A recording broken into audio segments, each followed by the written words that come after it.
नमस्कार, आप देख रहे हैं सुप्रभात न्यूज एमपी और मैं हूं आपके साथ महक कपूर। आइए नजर डालते हैं 25 फटाफट बड़ी खबरों की ओर। इससे पहले न्यूज को कहां से देख रहे हैं आप हमें कमेंट करके जरूर बताएं। कर्मचारियों अधिकारियों के लिए महत्वपूर्ण खबर। अब हर महीने की 1 तारीख को होगा वेतन का भुगतान। मध्य प्रदेश के सरकारी कर्मचारियों अधिकारियों के लिए अच्छी खबर है। कर्मचारियों के वेतन का भुगतान बिना देरी के 1 तारीख को कर दिया जाएगा। इस संबंध में राजधानी भोपाल के कलेक्टर आशीष सिंह और इंदौर कलेक्टर इलैया राजा ने आहरण एवं साविंतरण अधिकारी जिला कोषालय भोपाल और इंदौर को निर्देश दिए हैं कि प्रत्येक माह की 1 तारीख को सभी शासकीय सेवकों को वेतन भुगतान किया जाए। दरअसल इंदौर के सभी शासकीय कार्यालयों के प्रमुखों से कहा गया है कि वे अपने शासकीय सेवकों का वेतन हर माह की 1 तारीख को दिया जाना सुनिश्चित करें। पहले भरो शुल्क फिर मिलेगी बिजली। इंदौर उज्जैन संभाग में प्रीपेड की तैयारी। मध्य प्रदेश पश्चिमी क्षेत्र विद्युत वितरण कंपनी इंदौर उज्जैन संभाग में प्रीपेड बिजली व्यवस्था शुरू करने की तैयारी कर रही है। इसकी शुरुआत सरकारी कार्यालय से होगी। ये विभाग अपने अपने कार्यालयों में खर्च होने वाली बिजली का अनुमानित अग्रिम भुगतान करेंगे और उसके बाद बिजली का उपयोग करेंगे। जितनी राशि जमा होगी उतनी बिजली का उपयोग यहां से हो सकेगा। चुनाव नतीजों से पहले फिर कर्ज लेंगे सीएम शिवराज। मध्य प्रदेश में 17 नवंबर को विधानसभा चुनाव के लिए मतदान हुआ है। अब इसका परिणाम 3 दिसंबर को आएगा। ऐसे में प्रदेश की सत्ता किसके हाथ होगी ये अभी समय के गर्त में है, लेकिन चुनाव परिणामों से पहले ही एक बार फिर से मध्य प्रदेश की शिवराज सिंह चौहान सरकार कर्ज लेने जा रही है। मिली जानकारी के अनुसार 28 नवंबर को मध्य प्रदेश सरकार 2000 करोड़ का कर्ज लेगी। ऐसे में इस साल अब तक सरकार 38,500 करोड़ रुपए का कर्ज ले चुकी है। मनमानी रोकनी होगी बसों की ऑनलाइन मॉनिटरिंग। प्रदेश में यात्री बसों की मॉनिटरिंग के लिए परिवहन विभाग एक बस की मॉनिटरिंग करेगा। परमिट से लेकर संचालन तक में बस ऑपरेटरों की मनमानी को रोकने के लिए ये कवायद की जा रही है। विभाग का मानना है कि परमिट शर्तों को जोड़कर बसें चलाने वाले ऑपरेटर यात्रियों के लिए सबसे ज़्यादा परेशानी खड़ी करते हैं। वाहन 4 पोर्टल पर प्रदेश के 18,000 यात्री बसों की मॉनिटरिंग ऑनलाइन की जाएगी। परिवहन विभाग परमिट से लेकर संचालन तक बसों के डाटा को मैच कर राजस्व की भी समीक्षा करेगा। भोपाल में प्रदूषण स्तर अब भी 300 के पार नहीं सुधर रही स्थिति। प्रशासन के तमाम प्रयासों के बावजूद भोपाल शहर में प्रदूषण स्तर में सुधार नहीं हो रहा है। शहर के अलग अलग क्षेत्रों में 300 से अधिक प्रदूषण स्तर दर्ज किए गए हैं। इनमें सबसे अधिक पर्यावरण परिसर क्षेत्र में 361 एयर क्वालिटी इंडेक्स दर्ज किया गया है। ऐसे में स्थिति में सुधार होता नहीं दिख रहा है। विशेषज्ञों की माने तो उड़ती धूल के कारण वातावरण सर्वाधिक प्रदूषित हो रहा है, जो कि लोगों की सेहत के लिए ठीक नहीं है। स्टूडेंट्स के लिए अच्छी खबर। एमपी की इस यूनिवर्सिटी ने बढ़ाई ऑनलाइन नामांकन की तारीख।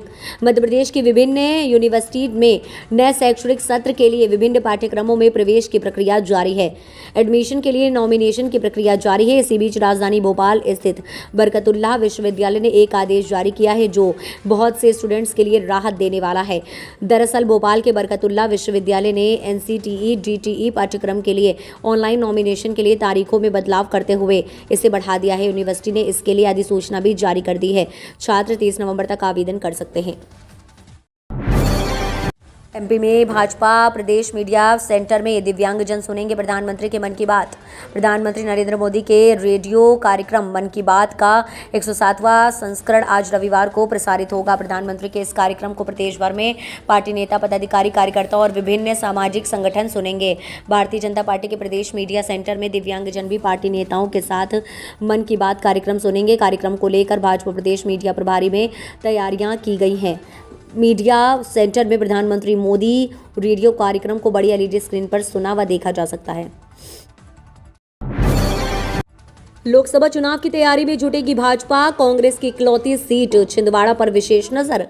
विधानसभा चुनाव से फुर्सत पाते ही भाजपा लोकसभा चुनाव की तैयारियों में जुटी जाएगी।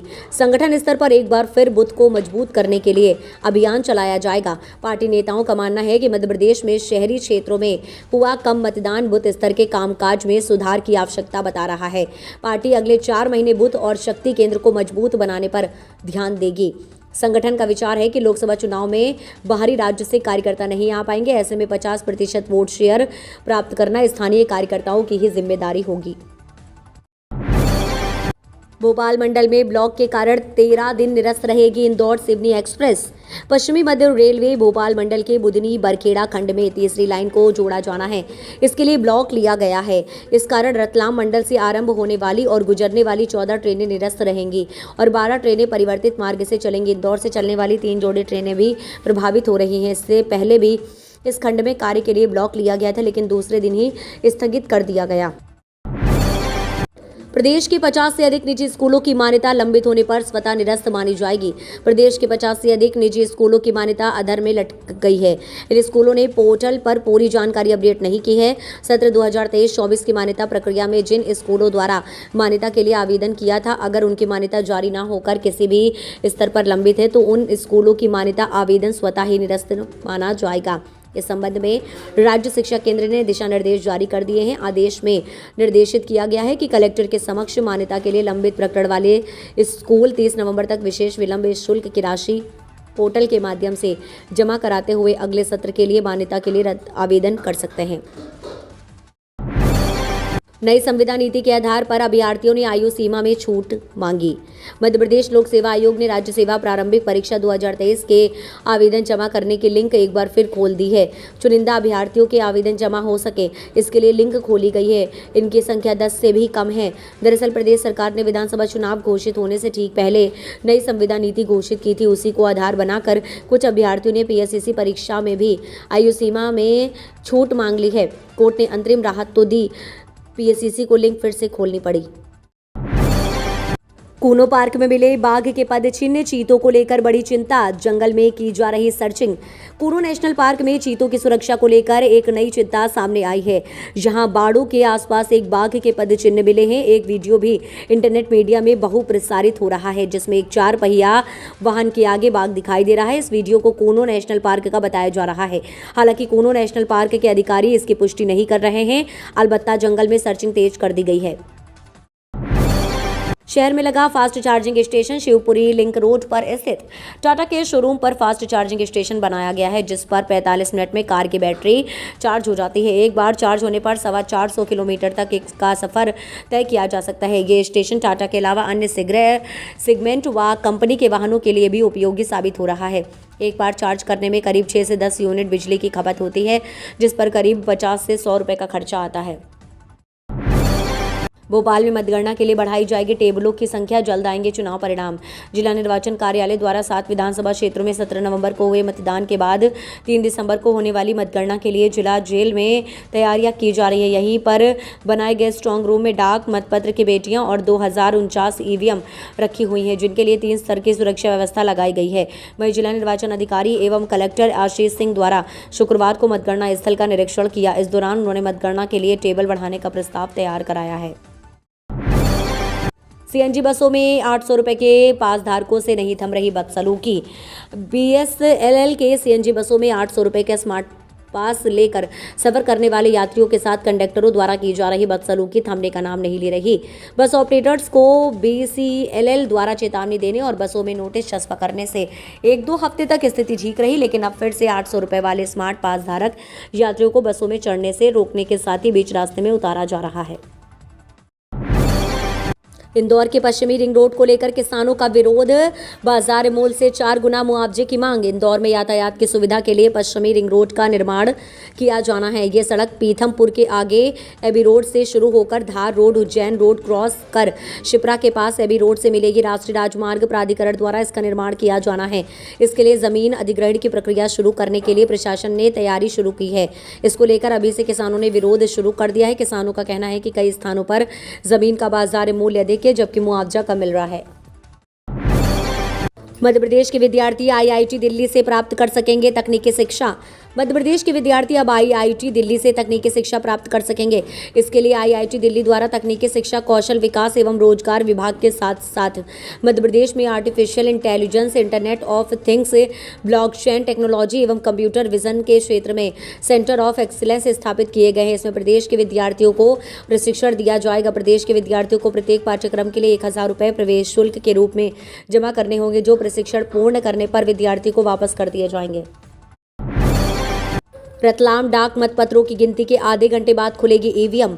मध्य प्रदेश विधानसभा चुनाव में 3 दिसंबर को मतगणना की शुरुआत डाक मतपत्रों की गणना से होगी। इलेक्ट्रॉनिक वोटिंग मशीनों में डाले मतों की गणना शुरू करने के लिए डाक मतपत्रों की गणना खत्म होने की इंतजार नहीं किया जाएगा। निर्वाचन आयोग के निर्देशों के मुताबिक ईवीएम के मतों की गणना का काम डाक मतपत्रों की गणना शुरू होने के आधे घंटे बाद प्रारंभ किया जाएगा। इंदौर में बोले पीएससीसी के अभ्यर्थी 1 महीने में 3 परीक्षा। 1 महीने में पीएससीसी की 3 परीक्षाएं देना है। इसके साथ ही कुछ अन्य प्रतियोगी भर्ती परीक्षाओं की तारीख भी आ रही है। अभ्यर्थी भी इंसान है, रोबोट नहीं। 1 महीने में कोई 3 तो कोई 5 परीक्षाएं आखिर देगा कैसे। शनिवार को आचार संहिता का भय छोड़कर करीब 50 अभ्यर्थी इंदौर स्थित मध्य प्रदेश लोक सेवा आयोग के मुख्यालय पहुंचे। एक साथ परीक्षाएं आयोजित करवाने का विरोध करते हुए परीक्षाओं में अंतराल देने का मांग पत्र आयोग को सौंपा। 66वीं पिस्टल की राष्ट्रीय निशानेबाजी प्रतियोगिता में नैन्सी ने जीते 3 पदक। मध्य प्रदेश शूटिंग अकादमी के रेंज में खेली जा रही 66वीं पिस्टल की राष्ट्रीय निशानेबाजी प्रतियोगिता में मध्य प्रदेश के निशानेबाजों ने शानदार प्रदर्शन किया। उन्होंने 1 रजत और 2 कांस्य पदक जीते हैं। 25 metre standard pistol junior civilian स्पर्धा में मध्य प्रदेश की नैन्सी सोलंकी ने रजत पदक जीता है। मध्य प्रदेश की टीम ने 25 मीटर स्टैंडर्ड पिस्टल जूनियर महिला टीम स्पर्धा में कांस्य पदक जीता है। वंदे भारत को नागपुर तक बढ़ाने के बाद बड़ी संख्या महाकाल पहुंच रहे दर्शनार्थी। इस वर्ष जून माह में इंदौर भोपाल नागपुर वंदे भारत एक्सप्रेस का जोर शोर से शुभारंभ किया गया था। शुरुआत में ट्रेन इंदौर से भोपाल के बीच शुरू की गई थी। स्वदेश निर्मित सेमी बुलेट ट्रेन 8 कोच के साथ शुरू की गई। इसमें 530 यात्रियों के लिए 2 श्रेणी में सीटें रखी गई हैं। इंदौर से भोपाल के बीच में चलने वाले वंदे भारत ट्रेन को यात्रियों का हमेशा टोटा रहा। इंदौर से भोपाल के बीच में ट्रेन को रोजाना पर्याप्त यात्री नहीं मिल पा रहे थे, लेकिन विगत माह ट्रेन को नागपुर तक बढ़ाया गया। सेंट्रल सेक्टर स्कॉलरशिप के लिए 31 दिसंबर तक कर सकते हैं आवेदन। सेंट्रल सेक्टर स्कॉलरशिप वर्ष 2023-24 के लिए नवीन एवं नवीनीकरण ऑनलाइन आवेदन करने की अंतिम तिथि 31 दिसंबर तक निर्धारित की गई है। इस संबंध में माध्यमिक शिक्षा मंडल ने दिशा निर्देश जारी कर दिए हैं। मानव संसाधन विकास मंत्रालय, उच्च शिक्षा विभाग, भारत सरकार, नई दिल्ली द्वारा प्रायोजित एवं माध्यमिक शिक्षा मंडल मध्य प्रदेश के माध्यम से महाविद्यालयीन एवं विश्वविद्यालयीन विद्यार्थियों को वितरित की जाने वाली central sector scheme of scholarship for college and university student की नवीन एवं नवीनीकरण छात्रवृत्ति के लिए माशिम की हायर सेकेंडरी परीक्षा वर्ष 2023 में 80% से अधिक अंक वाले उत्तीर्ण व नवीनी छात्रवृत्ति के लिए एवं वर्ष 2019 से वर्ष 2022 तक के चयनित विद्यार्थी नवीनीकरण छात्रवृत्ति के लिए ऑनलाइन आवेदन कर सकते हैं। मध्य प्रदेश में बदलेगा मौसम। इन 2 संभागों के जिलों में बारिश, ओलावृष्टि की संभावना। अलग अलग स्थानों पर सक्रिय 3 मौसम प्रणालियों के असर से आज रविवार को मौसम का मिजाज बदलने के आसार हैं। मौसम वैज्ञानिकों के अनुसार दक्षिण पश्चिम मध्य प्रदेश के अधिकतर शहरों में बादल छाएंगे और तेज रफ्तार से हवाएं चलेंगी। भोपाल संभाग के जिलों में गरज चमक के साथ बूंदाबांदी हो सकती है। वहीं इंदौर, उज्जैन संभाग के जिलों में वर्षा होने के साथ कहीं कहीं ओले भी गिर सकते हैं।